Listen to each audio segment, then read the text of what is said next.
Hi, I'm Redmond from the School of Law in the University of Limerick, and I'd like to talk to you about the Greentown project.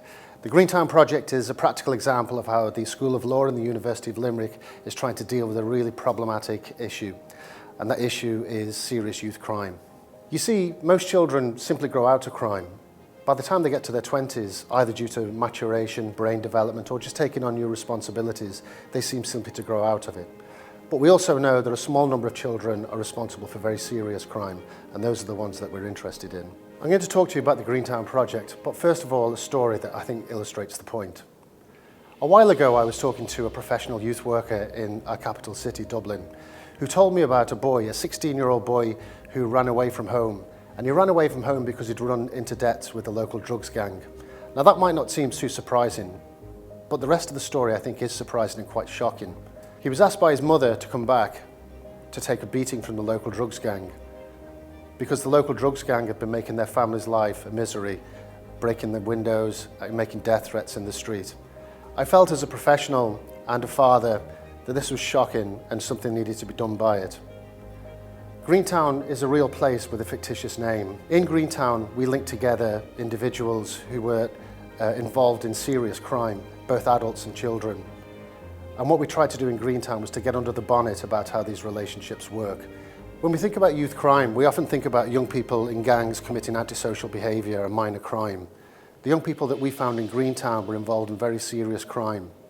They were also being recruited and groomed by young adults who were 21 or 22 years of age. And in turn, those young adults were led by a dominant criminal family based in the neighbourhood. The links between the family members in this dominant criminal family were based on trust, and which are really hard to penetrate. But the links that were between the criminal family and the young people and the young adults who were involved in the network activities seemed to be based on a kind of contract. Contracts, of course, are weaker than family bonds. Both sides of a contract can be opportunistic, and as we'll see later, this provides the opportunity to disrupt networks. Since the Greentown study, we've done a study to try and generalise the findings. A national survey that we did in 2017 indicates that approximately 1,000 children in the state may be involved in criminal networks.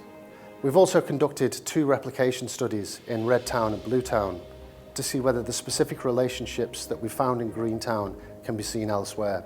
And before you think, why don't these children or young people just leave, try and put yourself in their position.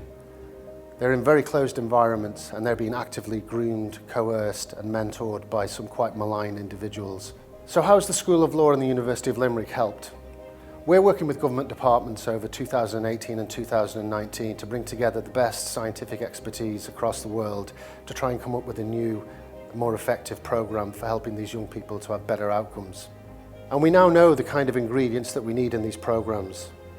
First of all, we have to help children to make better choices, to choose a good intervention programme to help them and their families to make better choices about pro-social activities.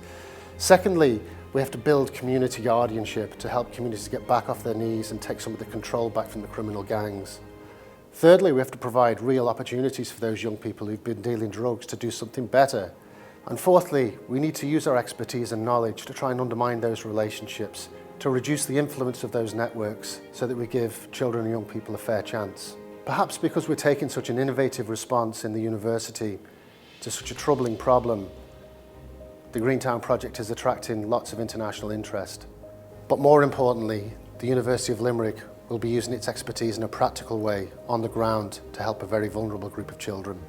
If you'd like to find out more about the work we're doing in relation to the Greentown project and the School of Law, or the work that we're doing in terms of assisting evidence-based youth crime policy, please contact us at the School of Law at the University of Limerick.